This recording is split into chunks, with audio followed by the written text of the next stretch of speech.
And there he is, Daniil Dubov. Congratulations. What a match. Thanks. So talk us through it. First game, was that a preparation battle? How long did you know all this stuff? Yeah, I think it was played many times. It was played by Vidit, I guess. He tried it as white like a few times. Yeah, I thought in general it's sort of a tricky line, which is kind of confusing for black, because basically if you manage to recall all the stuff, so yeah, he took on h1, then suddenly bishop g2, I'm pretty sure bishop g2 is like the only move, like otherwise it's just pretty much resigns. But I mean, still the position we got in the game where I finally collected the exchange, I mean, okay, the engine says it's like 0-10 or something. Right. But yeah, I mean, my friends and me had some, discussions about this position, and I was the one saying that basically it's very, very risky for black in a practical game. I mean, still you're in exchange down, and you're basically looking for some like study-like defenses. So there are some lines where, for instance, black has to give up the a pawn and play some g5, g4, f5 to create some, I don't know, mysterious counterplay or something. So yeah, I don't think I played really well, but in general, the game shows what kind of a position it is. I think in general, it's very risky for black. I mean, okay, in a classical game, you can probably manage it. You like think for 30 minutes and look for like something very straightforward and smart. But if you just start playing by hand, then it's it can become dangerous kind of quickly.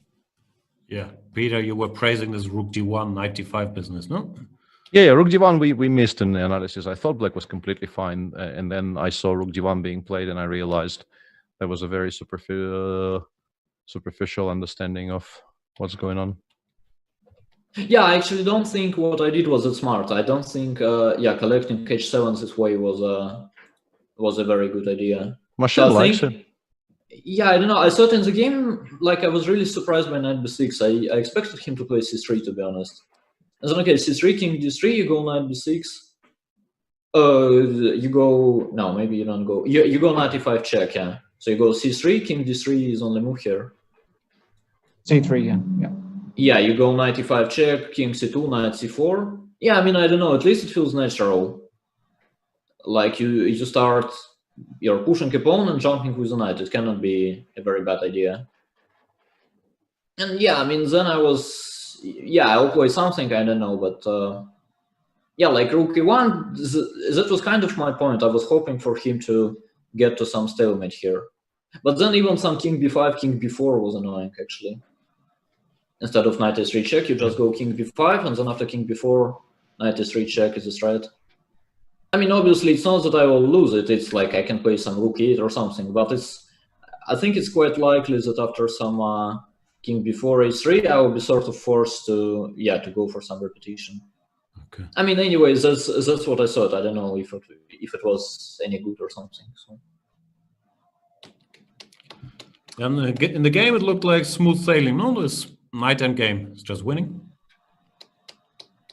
Yeah, I guess so. I was worried till the very end. So I mean, it was quite a sadistic way to win it. Yeah, I mean, instead of like promoting your pawns 10 times, you just collect the pawn. But I was sort of worried. I wanted it to be like rock solid. So even here, it's obviously resigns, but I was extremely happy after a2 takes king b1. I was extremely happy about knight b4. I mean, knight c3 check, king c1, he starts running, and he's probably... Well, like, knight e2, knight f4, g6 is actually kind of strong here. I wasn't sure what you're doing here at all. Like, this isn't bad. No. I mean, sure, but yeah, I'm not capable of sort of counting moves. So I just wanted king b4, knight b4, king c3, king d3, just go for domination. Yeah, and just like that. Yeah, I don't know. I mean, it was I mean, probably it's been a while since black is objectively lost, but still I felt that there is some miraculous chance for him till like almost the very end, to be honest. Looked quite convincing then. Yeah, we talked a lot about your opening choice, of course, is h6, g5. Was that just you stuck with what you had prepared in spite of the match situation, or did you try to end the match as quickly as possible? What's the thinking now? No, I mean, it's just like, well, my main point of this playing Philidor and everything is, yeah, I'm just trying to like show people that there is a big number of interesting clients. Right. I mean, obviously, if I play something, it means I sort of believe in it. Right. I mean, I know what the Stockfish says about the Philidor. I mean, believe me, I know how to use Stockfish. But you can read 070? Yeah, exactly. Yeah, I mean, still, if I play it, then probably means there is some like different engine, or I have some ideas or something. And same I lost the currywurst against Lawrence Trent because I bet you would repeat the Philidor. I said, Daniil, that you wouldn't play the Philidor today and that you would try something also ostentatious. Yeah, I mean, there is another match the day after tomorrow, so you can strike back, yeah. We haven't discussed terms if it's... Yeah, we don't know if we're going to, you know... It would be unfair if we discuss it with Daniil here. Might be biased, and if he knows the currywurst at stake.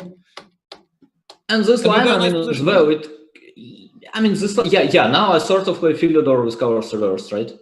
Exactly, yeah. Right. Yeah.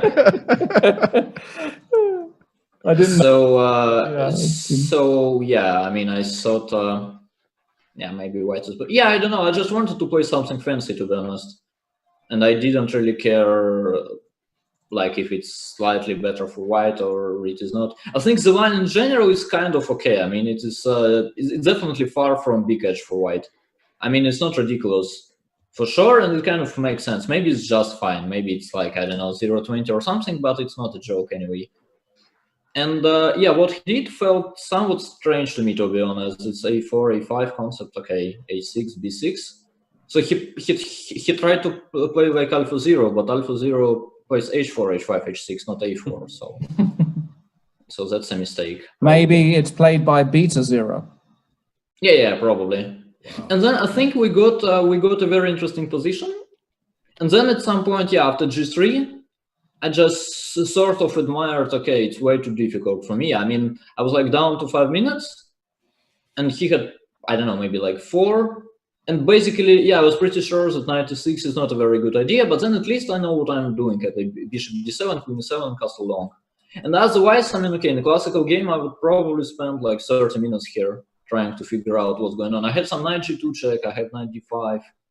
After knight g2 check, king f1, he has some ideas with queen h5 and the rook takes h3 even in some lines. So let's say I thought here, maybe I play knight a5. Then if he retreats with a bishop, a6 is hanging, but I thought it's just rook takes a5, b takes, and queen h5, then he wants to take on h3. I mean, give me a break, I don't know what is it, but I thought, yeah, I just thought, okay, after knight e6, I'm probably worse, but at least it's easier to play for black, as we say. We thought knight d5, bishop e6, like, also looked. Yeah, it also makes sense, but then he has some weird moves, like, for instance, after queen e4, it's always sort of a ridiculous spot. I'm pretty much down to knight. Yeah. I'm pretty much down to knight d2 e7. Okay, we missed that completely. Which is probably okay. I mean, bishop b5, bishop d7. But then he will continue the game. He'll play like g4 maybe or something. Yeah, I don't know. I thought after knight e6, it's like it's the most obvious setup for me. So I just play bishop d7, queen e7, and castle. I'm pretty sure white is better, but yeah, I mean, it didn't feel like f5 is coming. He's down to 1 minute. Yeah, it's not. I mean, it's not what you really dream of as white. So yeah, I don't know. Then in the game, I think he just yeah, he lost on time. Although, yeah, I mean, in the end, I checked it briefly after the game, and I realized there is bishop takes b6. I actually thought I'm pretty much winning, but. Magnus told us, I'm not sure if knight c5 here, yeah. Checked with the computer, he told us knight c5 here was good. I mean, maybe yeah, that's too much reaction. Yeah, but I mean, bishop takes f5. What's the point if I do like this? Now apparently you are lost because bishop c8, knight b5, and knight takes a7, knight next move. And then queen d7. Yes. Yeah. Well, that would be a little bit unexpected way to lose this game. Although even here I don't get it. So let's say knight g2 check. You have queen takes. In fact, yeah, okay. Yeah, maybe, but let's say, yeah, that's what I'm saying. Basically, if I would lose this way, it's not that I would regret it that much. I'm just trying to play something fancy and yeah, try to enjoy it as well. And in the game, I think, yeah, knight f4, I was very, very happy, but then he played, I think, knight d2, bishop takes, queen takes c6, bishop c8, and then he has bishop takes b6, which I completely missed. And then after cb, he just takes on f4, and it's a sort of a pawn up comparing to immediate g takes. And he's probably fine, although, yeah, let's say my intuitive feeling is to pick up black here, but maybe I'm wrong. Yeah, I don't know. Anyway, I was sort of okay with this kind of position. So I thought, okay, if I will lose, it's sort of fine. I just want to have fun. And then the last game I didn't really enjoy, to be honest. I'm sorry. Here. Yeah. Yeah, it was kind of ridiculous. He played it in a very, very strange way in the beginning. So basically, he's basically like three tempos down comparing to some positions that is much worse for black. And I don't think it can increase his chances, to be honest. But then, yeah, after knight a8, I somehow lost the track, it feels. Because, I mean, I wanted to play it in an extremely solid way. Maybe I had to just, I should have played h4, h5, and just try to checkmate him. But I just wanted to prevent all kinds of queen a5, knight a2, b6, and everything. And yeah, we thought including bishop f4 here was smart, but... Yeah, but then he plays knight e5, so what's smart? And then we restructured to the usual, like queen c2, bishop d2, rook f1, and you get what you want. You mean like this, and c3 isn't hanging. Yeah, probably. Yeah, I mean, anyway, it feels like I had many good ways, and yeah, I started to play like an idiot. And then, after queen b6, I kind of panicked, because after queen b6, my original idea was to play rook b1. Not to allow rook takes c3 and everything, but there's bishop d4. Yeah, then bishop h6, we looked at something like that. Yeah, but then somehow, yeah, it starts to look annoying to me. I don't know, some queen b4 or something. Yeah, it's no longer all under control, at least, huh? No, I mean, it's bishop takes c3 and rook takes c2. I mean, it is under control, you just resigned, probably. Under control for black. Yeah. So, yeah, this queen c2 was sort of, I mean, I was disappointed, and I thought, okay, let's just allow him this rook takes c3. And then it was obvious that we'll play forever, basically. But then, yeah, I mean, I tried to play these positions as black. My good friend Sasha Marzevich plays this Benoni with rook takes c3, and we have looked at these positions, and I know that pretty much whatever happens, you cannot really win with black. Yeah, I mean, sometimes it does look ugly for white, but yeah, if you're not confused and if you're fine with playing some extremely ugly positions, then yeah, not too many bad things will happen. Then he started, yeah, we started playing. I was kind of happy to trade the knights. Yeah, and then I think it's kind of typical. And then he disconnected at some point. And that was the point where actually things started going... yeah, I mean, I was not excited about it, to be honest. So I think it's just... Yeah, I think he played rook h7 after that. I mean, it's kind of ridiculous. He's down to 2 minutes, and he's obviously struggling to find a plan. And then he simply gets like 8 minutes to think of, and then he starts all the same stuff. I mean, okay, it was not... I was really angry, to be honest. I mean, otherwise I would probably just, I would have made a draw in the very end. But then, I mean, okay, after this disconnect and after he decided to continue the game, I was sort of angry. I thought, okay, if he'll go all in, I'll just try to win it. So I was waiting for like a dozen of years, and then... Yeah, so you played very quickly, no? You were always ahead on the clock during these 100. No, I mean, when I managed to find this like really impressive plan of playing bishop c2, d1, c2, I mean, it was kind of... I sort of knew what I'm doing. I was, yeah. So, so yeah, I mean, I could play it somewhat quickly. But then this g4 basically shows that I was sort of... I mean, I was sort of angry because basically there is no reason to do it, in fact. And especially after g4 takes bishop takes g4. So the point is rook takes b3, rook takes f7. And knight takes, yeah, and bishop e6. And a different line I was also proud of is king h7 here. And then I think I can play queen h4 check, bishop h6, bishop e6. Yeah, Magnus showed it on stream, yeah. Yeah, takes. I think I'm winning, or like at least forcing a draw in a very, very comfortable way. But still, it somehow shows that, yeah, it's not exactly how you normally make a draw. And then in the game, I mean, again, he played rook b7. I was just trying to, yeah, like I calculated rook takes f7 like 10 times, and I thought it works. But I was also like struggling to answer the question why on earth, as one of us says, I need it. I can just play h4, or I mean, whatever. I can play even bishop d1. Yeah, bishop d1, h4, h5. I mean, you're never in trouble here. But yeah, I mean, I was kind of angry, so I just wanted to, yeah. I mean, I calculated. I thought it probably works. Takes, and this e5, d6. I mean, okay, it looks good. No, the bigger question is if you don't play e5, if you just play h4, h5, h6. Yeah, but then I thought it's like king f8, and then he starts doing something. Yeah, name that something though. I don't know. That's the problem. Yeah, but I mean, okay, we're both Soviet school. Yeah, I mean, we both feel like e5 is very tempting. Sure, but so you are Soviet school. Yeah. So, like, basically, if you sort of fail to calculate the lines, you tend to play e5. I think, like e5 d somehow feels like a very good transformation for white. And then you could have. We thought you will play queen g6 after queen d7. Not that what you did is bad, but like, yeah, somewhere here. Queen g6 instead of taking on f7 is... Yeah, sure. I actually forgot about it. It was my original idea, but then I forgot what was... Because like my original feeling was that I was excited that I can...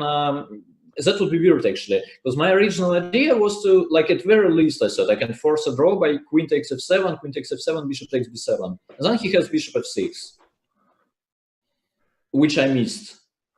And I mean, when I realized bishop b7. B7, sorry. Yeah, I mean, originally I thought it's just a draw and there is bishop f6. And then I sort of panicked. I realized I'm not capable of calculating anymore. And then what I did, I thought, like, at least it's very, very straightforward. I mean, queen g6, you never know. Maybe he has a check, yeah? Yeah. I mean, how would you know? And bishop takes f7, you only need to calculate one line, pretty much. Yeah, not arguing with your choices, just... yeah. Peter's very harsh on both e5 and bishop f7, I feel. Yes. Yeah, I can imagine. but yeah, I mean, anyway, I was sort of, I mean, again, otherwise I would just play rook e7 check, and yeah, I mean, there is no real point in winning 3-0 comparing to winning 2.5. But after this disconnect, I was sort of, okay, I mean, I thought let's... also, it gets you some style points, no? Like, winning Daniil, 3-0 is cooler. I mean, you don't exactly think of style points at this point. You just want to win a match. But yeah, I mean, here I was kind of... Also, I had like 4 minutes, basically 4 minutes to calculate the duration of 4 moves. I mean, it's... Yeah, it's close to an edge, but probably enough still. Yeah. All right, congratulations. That was some impressive stuff. Are you still in Yekaterinburg? What's going on with you? Yeah, obviously I am, yeah. But okay, now I got all these like all these video toys, like cameras. I have to record everything and so on. So basically, I have no idea on how I could move all the stuff to Moscow. So it's yeah, I mean, definitely there is no way I'm coming back before the tournament will be finished for me, and even then I'll have to figure out how exactly I will move all this stuff. It feels like I have more things in Yekaterinburg already than in Moscow, to be honest. It's like second home. So you live there now, let's face it. Yeah, I live, yeah, I mean, exactly. But actually today there was a funny, so Yekaterinburg is a cool city. So today my friend Sasha Rozantsev and me, we walked, and some random people played chess in the very center of the city. And they normally do it. I mean, I sometimes follow it. And then Sasha, who lives here, I think it was the first time he saw them, and then suddenly they started to attack him, and they said, "Sasha, could you play us?" and so on and so on. And yeah, Sasha had to run while I was happy not to be recognized, and I could just, you know, put my steps in a very solid way. I have a feeling that's going to change next year, same time. They will attack you, not him. Yeah, maybe, yeah. The second home city, yeah? Yeah. Anyway, congratulations, Daniil Dubov. Looking forward to seeing more of you Thanks. in this tournament.